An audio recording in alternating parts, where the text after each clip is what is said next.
नमस्कार प्रिय विद्यार्थियों, आज मैं फिर से आपके बीच एक बेहद उपयोगी क्लास लेकर आया हूं मनोरचनाओं की। पिछली क्लास में हमने मनोरचनाओं के कई प्रकार किए थे। मैंने कहा भी था कि सुरक्षा निर्देशित प्रतिक्रियाएं भी इनको कहते हैं। आइए शुरू करते हैं। जैसे हर रात अंधेरे को नष्ट करने के लिए आती है, हमारी बुराइयों का अंत करने के लिए आती है, वैसे ही हर सवेरा एक नई सीख, एक नई आशा, एक नया ज्ञान लेकर आता है। आइए इसी ज्ञान को आगे बढ़ाते हुए मैं आपके बीच जो शेष हमारी अहम रक्षा क्रिया तंत्र है, हमारे ईगो को बचाने के जो उपाय हैं, उनके बारे में आपको बताने जा रहा हूं। तो दोस्तों, पहली इस क्लास में हमने जो किया था उसका सेकंड पार्ट यहां देखने को मिलेगा। प्रक्षेपण, क्षतिपूर्ति, औचित्य स्थापन, विस्थापन, प्रतिगमन, ये रक्षा युक्तियां हम पहले कर चुके हैं। आज हम करेंगे दमन। दमन क्या होती है कि हमारे जीवन में कुछ ऐसे पल होते हैं जो बड़े दुखदायी होते हैं, बड़े पीड़ादायक होते हैं, बड़े कष्टकारी होते हैं, बड़े ही असुखकारी होते हैं और जिनको हम भूलना चाहते हैं। ऐसे पलों को हम भूलना चाहते हैं क्योंकि वो हमारे जीवन में कष्टकारी होते हैं, हमें परेशान करने वाले होते हैं। तो हम क्या करते हैं, उन पलों को हमारे चेतन व्यवहार से हटा करके अचेतन के अंदर ले जाते हैं, चेतन से अचेतन की ओर चले जाते हैं। लेकिन वो पल स्वतः ही धीरे धीरे जाते हैं। तो दुखकारी, पीड़ाकारी कोई भी बात, कोई भी घटना, है ना, कोई भी विचार जब स्वतः ही चेतन से हटकर के अचेतन में चला जाए तो इस क्रिया को क्या कहते हैं, दमन कहते हैं। उदाहरण के लिए एक लड़की के पिता हैं, वो भयंकर बीमारी से पीड़ित हैं। उनके घर पर एक डॉक्टर का आना जाना हुआ। डॉक्टर रोजाना आ रहा है, लड़की के पिता की देखभाल कर रहा है। डॉक्टर के इस कर्तव्य परायणता को देख करके, उसके पिता की सेवा को देख करके लड़की को जो है उससे प्रेम हो जाता है और विवाह करने की इच्छा जागृत होती है। लेकिन साथ ही साथ एक और उसके दिमाग में बात आती है ये कि जो है, एक तरफ तो पिता है का कर्तव्य पिता की देखभाल करना, इनकी सेवा करना, इनकी जिम्मेदारी निभाना, दूसरी तरफ विवाह का मन में आना, ये दो विचार उसे बड़े व्याकुल करते हैं। अब देखिए, परिस्थितियों को भांपते हुए वो पिता परायण कर्तव्यों को निभाती है और उनके विवाह करने की जो मन में इच्छा है वो स्वतः ही लुप्त हो जाती है। अर्थात जब हम ऐसी दो पलों के अंदर फंस जाते हैं तो एक विचार स्वतः ही अचेतन में चला जाए, इसे कहते हैं दमन। तो हमें ध्यान रखना है कि हमारा जो मन है वो तीन चीजों से मिलकर बना है, जिसको हम कह सकते हैं चेतन स्तर, यहां पे अर्धचेतन और अंत में अचेतन। तो ये पीड़ाकारी जो घटनाएं हैं, चेतन से जब अचेतन में रहेगी, इस अचेतन में, तो इस क्रिया को कहा जाएगा दमन। दूसरा इससे मिलता जुलता शब्द है शमन। शमन का मतलब होता है कि जब हम दुखकारी, पीड़ाकारी, हानिकारक, असुखकारी विचार, घटनाओं को, पलों को अचेतन में ले जाते हैं। लेकिन कैसे? जानबूझ करके। वो स्वतः अचेतन में नहीं जाते, समय की गति के प्रभाव से नहीं जाते, बल्कि हम उनको जानबूझकर भूलने का प्रयास करते हैं और उन्हें अचेतन में धकेलने का प्रयास करते हैं। तो वो कहलाता है शमन। तो दोनों में अंतर इतना ही है कि इसमें जो है जानबूझकर उन पलों को भूलने का प्रयास किया जाएगा। जैसे उदाहरण के लिए, सुबह सुबह न्यूज़पेपर वाला आया न्यूज़पेपर देने के लिए और उसने सुबह सुबह ही हमसे पैसे की डिमांड रख दी कि इतने सारे पैसे दीजिए। तो ऐसी स्थिति में हमारा मूड खराब हो गया और हमने उसके साथ झगड़ा कर लिया। झगड़ा करने के बाद न्यूज़पेपर वाला चला गया, लेकिन हमारे दिमाग में वो बात चल रही है, हमें दुख दे रही है। हम क्या करें, उस बात को बार बार भूलने का प्रयास करें, ऐसे कि चलो जो हुआ सो हुआ, आगे से ऐसी आक्रामकता, ऐसा व्यवहार मैं बिल्कुल भी नहीं करूंगा। आपने ऐसा देखा भी होगा, दो दोस्त आपस में जब झगड़ा हो जाता है तो कई देर तक मन बड़ा व्याकुल रहता है और हम उन पलों को भूलने का प्रयास करते हैं। वो प्रयास करना क्या कहलाता है, शमन कहलाता है। तो दमन और शमन में, दोनों में ये बात ध्यान रखनी है, अप्रिय, अदुखद, जो दुखद, प्रिय, अप्रिय और दुखद घटनाएं जो है उनको हम चेतन अचेतन की ओर ले जाते हैं, चेतन से हटाकर। तो ये तो हुआ इन दोनों में अंतर। अब बात आती है उदात्तीकरण, सबलीमेशन। उदात्तीकरण का मतलब क्या होता है? सबलीकरण या उदात्तीकरण का मतलब ये होता है कि हम अपनी निष्फल जो मानसिक ऊर्जा है, उस निष्फल मानसिक ऊर्जा को हम उदात्त बना दें। निष्फल मानसिक ऊर्जा को हम सामाजिक, सांस्कृतिक और कलात्मक क्षेत्र की ओर यदि लगा देते हैं तो इस क्रिया को कहा जाता है उदात्तीकरण। देखिए, हमारे अंदर असीम शक्तियां हैं, उन शक्तियों का प्रयोग हम यदि रचनात्मक क्षेत्र की ओर कर दें, क्रिएटिविटी की ओर कर दें, तो इस क्रिया को कहा जाता है उदात्तीकरण। तो फ्लाइट टू क्रिएटिविटी, सृजनशीलता में उड़ान, सामाजिक हित में लगी हुई रक्षा युक्ति कौन सी है? तो हम कहेंगे उदात्तीकरण, क्योंकि व्यक्ति अपनी निष्फल मानसिक ऊर्जा को सामाजिक सरोकारों की ओर जोड़ देता है। यह कहलाता है उदात्तीकरण, flight to creativity. For example के लिए आपने बेजू बावरा का नाम सुना, बड़े संगीतकार थे। बेजू बावरा को उनकी प्रेमिका ने धोखा दे दिया।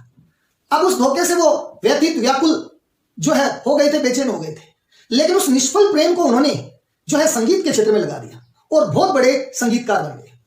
इसी प्रकार आप आधुनिक संदर्भ में देखें तो कुमार विश्वास का नाम आपने सुना है, और कवि कुमार विश्वास जो प्रेम में असफल हुए, लेकिन उस असफलता से उन्होंने नया सीखा और अपनी जो सृजनशीलता थी उसको रचनात्मक कार्य की ओर लगा दी और एक शानदार कवि, एक वक्ता बने आपके बीच। तो हम कह सकते हैं कालिदास, कवि भूषण, भूषण का नाम भी आता है। कवि भूषण को उसकी भाभी रोजाना ताना देती थी कि घर पर देवर जी घर पर बैठे रहते हो, चारपाई तोड़ते रहते हो, तो उन्होंने भी, भूषण कवि घर से बाहर निकले और ओजस्वी छंद के, वीर रस के ऐसे ऐसे छंद दोहे लिखे कि आज उनकी कीर्ति पूरे भारत में गूंज रही है वीर शिवाजी की प्रशंसा के रूप में। तो आपने देखा उदात्तीकरण में निष्फल मानसिक ऊर्जा को रचनात्मक क्षेत्र की ओर जोड़ने का कार्य किया जाता है। तुलसीदास है, कालिदास है, ये सभी उदाहरण, घनानंद है, ये सभी उदाहरण किसके अंतर्गत आएंगे? उदात्तीकरण के अंतर्गत आएंगे। क्योंकि जब कोई आदमी असफल हो जाता है वो अपनी असफलता से घुटने नहीं टेकता है। जब कोई व्यक्ति असफल होता है वो असफलता से घुटने नहीं टेकता, बल्कि अपनी पूरी मानसिक ऊर्जा को संजो करके सृजनशीलता की ओर धकेल देता है। इसे कहते हैं उदात्तीकरण। ऐसे उदाहरण बहुत सारे हैं, आपने बहुत सारी चीजों को देखा होगा, ऐसे लोगों को देखा होगा जो हताश निराश हो जाते हैं किसी घटना के कारण जिंदगी में, लेकिन बाद में अपनी सारी ताकत झोंक देते हैं रचनात्मक कार्य की ओर। नेक्स्ट है परिवर्तन। परिवर्तन का मतलब यह होता है कि हमारे अंदर जो स्ट्रेस है, तनाव है, प्रतिबल है, वो स्ट्रेस, वो तनाव, वो प्रतिबल यदि हम क्रिएटिविटी में नहीं लगा सकते तो वो सारा तनाव, वो सारा प्रतिबल जो है शारीरिक रोगों के रूप में, शारीरिक रोग के रूप में हमारे शरीर से निकलता है।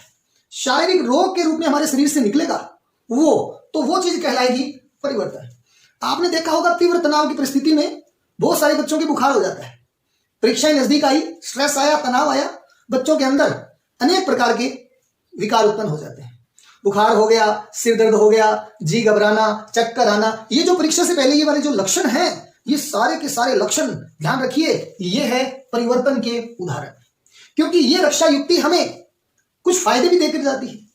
मान लीजिए आप पर कोई उत्तरदायित्व दिया गया, आप उस उत्तरदायित्व को नहीं निभा पाए, तो आप कह सकते हैं कि मैं बुखार हो गया था, मैं बीमार हो गया था, मेरा स्वास्थ्य ठीक नहीं था, इस कारण से मैं नहीं कर पाया, है ना। तो परीक्षा के दिनों में आने वाला तीव्र जो है शारीरिक विकारें, वो सभी के सभी परिवर्तन के अंतर्गत आते हैं। इसका बिल्कुल आप विपरीत ध्यान रखेंगे तो ये इजीली परिवर्तन आपको याद हो जाएगा। आगे चलते हैं हम दिवास्वप्न।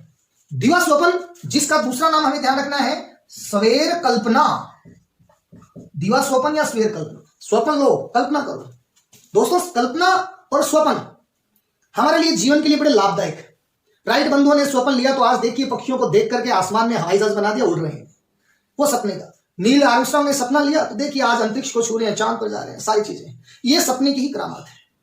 लेकिन कई बार ऐसा होता है कि हम सपनों में इतने ज्यादा खो जाते हैं कि वास्तविकता से हमारा संबंध टूट जाता है, वास्तविकता से हम दूर हो जाते हैं।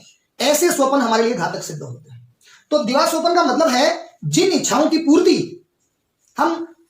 पूर्ति वर्तमान समय में हम नहीं कर पाते, वास्तविक समय में हम नहीं कर पाते, तो उन इच्छाओं की पूर्ति हम ख्वाबों में, सपनों में, ख्यालों में करके हमारे शरीर के अंदर आने वाले स्ट्रेस को, तनाव को क्या करते हैं? कम करते हैं। ऐसा आपने देखा होगा, एक लड़का है, दुबला पतला है, उसके दोस्त हैं भारी भरकम शरीर के, हट्टे कट्टे, वो उसे रोजाना उसकी पिटाई करते हैं। लड़का कुछ नहीं कर सकता क्योंकि शरीर में कृष्ण है, कमजोर है। अब लड़के ने क्या किया, घर आया, घर आकर के बैठे बैठे सोचने लग गया और ख्यालों में खो गया, स्वप्नों में चला गया और उसने देखा कि उसने एक नई स्टैंड गन ली है और स्टैंड गन लेकर के सभी दोस्तों को स्टैंड गन से भून दिया, सबको मार दिया, सबकी खूब पिटाई की। और जब सपना टूटता है, ख्याल टूटता है, तो वो अपने आप को तनाव से थोड़ा हल्का फील करता है। ऐसा हमारे साथ होता है, हम ख्वाबों के माध्यम से अपनी अतृप्त इच्छाओं को पूर्ण करने का प्रयास करते हैं। इसे कहते हैं दिवास्वप्न। दोस्तों, दिवास्वप्न, स्वेर कल्पना हमारे लिए लाभदायक है, लाभदायक भी है और नुकसानदायक भी, जिसको हम उत्पादी कह सकते हैं। उत्पादी स्वेर कल्पना और निरुत्पादी स्वेर कल्पना। उत्पादी और निरुत्पादी स्वेर कल्पना। उत्पादी का मतलब कि ख्याल और स्वप्न जो हम लेते हैं उनको किसी रचनात्मक कार्य की ओर मोड़ दे देते हैं। सपना लिया, उसको पूरा करने में जुट गए, उसको कंप्लीट कर दिया और वो बन के दिखा दिया, ये तो कहलाएगी उत्पादी स्वेर कल्पना। हम रोजाना ख्वाब में डूबे रहते हैं लेकिन उसको वास्तविक धरातल पर अप्लाई नहीं करते नहीं है, वो कहलाएगी निरुत्पादी स्वेर कल्पना। तो ध्यान रखिए, अतृप्त इच्छाओं को सपनों और ख्यालों के माध्यम से पूर्ण करना क्या कहलाता है? दिवास्वप्न कहलाता है। और शारीरिक परिवर्तन यदि आते हैं, शारीरिक विकार यदि पैदा होते हैं, तो वो सारा का सारा किसमें जाएगा? हमारे परिवर्तन के अंदर। मानसिक शक्तियों को क्रिएटिविटी के क्षेत्र में लगाने का कार्य कौन करता है? उदातीकरण करता है। दुखद अप्रिय घटनाओं को, कष्टकारी घटनाओं को जानबूझकर अचेतन में धकेलना शमन कहलाता है। स्वतः ही उनका अचेतन में जाना दमन कहलाता है। आइए आगे है प्रतिक्रिया निर्माण। प्रतिक्रिया निर्माण साथियों एक ऐसी रक्षा युक्ति है जिससे हम जो है चेतन पर हम जैसे होते हैं इसके विपरीत अचेतन में होते हैं। अर्थात हमारी व्यवहार के बिल्कुल प्रतिकूल व्यवहार जो है चेतन स्तर पर प्रकट करना। कहने का मतलब अचेतन में कुछ और, चेतन में कुछ और, ऐसा व्यवहार कहलाता है प्रतिक्रिया निर्माण। हम कह सकते हैं दो मुही सांप, या ये कह सकते हैं हाथी के दांत खाने की ओर दिखाने की ओर। ऐसा हमें जीवन में भी हम नित्य करते हैं। देखिए दोस्त, दो दोस्त हैं, खूब सेकंड ग्रेड की तैयारी कर रहे हैं, जमकर तैयारी कर रहे हैं, दोनों लगे पड़े हैं। एक दूसरे को फोन करके पूछते हैं भाई कैसे चल रही है तैयारी? तो पहले वाला कहता है नहीं यार मैंने तो कुछ पढ़ा ही नहीं, क्या करूं, मैंने तो कुछ किया ही नहीं। दूसरे वाले से पूछता है, दूसरे वाला भी यही कहता है कि हाँ यार समय नहीं मिलता, घर के बहुत सारे काम। हालांकि दोनों के दोनों धुरंधर हैं, दोनों के दोनों पढ़ाई कर रहे हैं, एक दूसरे को बताते नहीं। इसलिए नहीं बताते क्योंकि कहीं ना कहीं उन्हें लगता है कि हमारा अस्तित्व संकट में पड़ जाएगा, खुद को असुरक्षित फील करते हैं। इस कारण से स्वयं को बचाने के लिए दूसरों के सामने अपने व्यवहार का विपरीत व्यवहार प्रकट करके दिखाते हैं। आपने देखा होगा ऐसा होता भी है। एक माँ थी, वो स्कूल में अपने बच्चे के पास जाती, बार बार बच्चे को देखकर आती। पहले सुबह छोड़ने गई तब देखा बच्चे को, फिर जो है दूसरे पीरियड में जाकर देखा बच्चा कैसा है, फिर चौथे पीरियड में जाकर देखा, फिर छठे पीरियड में और फिर आठवें पीरियड में लेने चली गई। इतना बार बार जाकर के बच्चे की केयर करना। अब सभी टीचर्स को लगा कि ये तो माँ बिल्कुल एबनॉर्मल है, इतना प्रेम क्यों कर रही है बच्चे से। वास्तविक कारणों का पता लगाया तो पता चला कि वो उसकी सौतेली माँ है और उसके मन में ये तीव्र इच्छा थी कि मेरा पुत्र जो है जल्द से जल्द समाप्त हो जाए, खत्म हो जाए, मृत्यु को प्राप्त हो जाए। लेकिन वो अतिशय प्रेम दिखा रहे थे। तो अचेतन में तो कुछ और, चेतन स्तर पर कुछ और प्रकट कर देगा। बड़े बड़े नेता लोग, बड़े बड़े ऐसे भ्रष्टाचारी लोग, है ना, हम समाज में देखते हैं। कुछ तो बहुत अच्छे होते हैं, लेकिन कुछ ऐसे समाज में होते हैं जो बोलते कुछ है करते कुछ। हमने देखा है कुछ लोग ऐसे कहते हैं कि रिश्वत नहीं लेनी चाहिए, ये बहुत ही असंगत है, गलत है। लेकिन हालांकि उनके मन में तो ये होता है कोई लाए तो सही, हम तत्काल उसको ग्रहण कर लें, ऐसी भावनाएं अंदर होती है। तो प्रतिक्रिया निर्माण का मतलब होता है हमारे चेतन व्यवहार के विपरीत, अचेतन जो व्यवहार है उसके विपरीत चेतन स्तर पर प्रकट करना। एक लड़का कहता है मुझे बिल्कुल डर नहीं लग रहा, मैं निडर हूं। रात के समय अंधेरा हुआ, 12 बजे बस स्टॉप पे उतरा, 5 किलोमीटर पैदल चल के घर आ रहा है। मन में यह कर रहा है कि मुझे डर नहीं लग रहा, मुझे डर नहीं लग रहा, मुझे डर नहीं लग रहा, लेकिन अंदर से तो ये लग रहा है भाई कोई बचाए। तो ऐसे हालात बनते हैं। ये सब किसमें बनते हैं भाई? प्रतिक्रिया निर्माण में बनते हैं। अचेतन के विपरीत चेतन व्यवहार प्रकट करना। अब है पलायन। पलायन का मतलब होता है सामाजिक उत्तरदायित्वों को छोड़ करके मुक्त हो जाना, कहीं और रम जाना। जैसे उदाहरण के लिए एक व्यक्ति है जो अपनी सामाजिक जिम्मेदारियों को भूल गया और उसने संन्यास ग्रहण कर लिया। यह संन्यास ग्रहण करना क्या कहलाएगा? उत्तरदायित्वों से मुक्ति, यानी कि इसको हम कह सकते हैं पलायन की श्रेणी में रख सकते हैं। तो इस प्रकार ये रक्षा युक्तियां आपकी पूर्ण हो चुकी है इस चैप्टर में।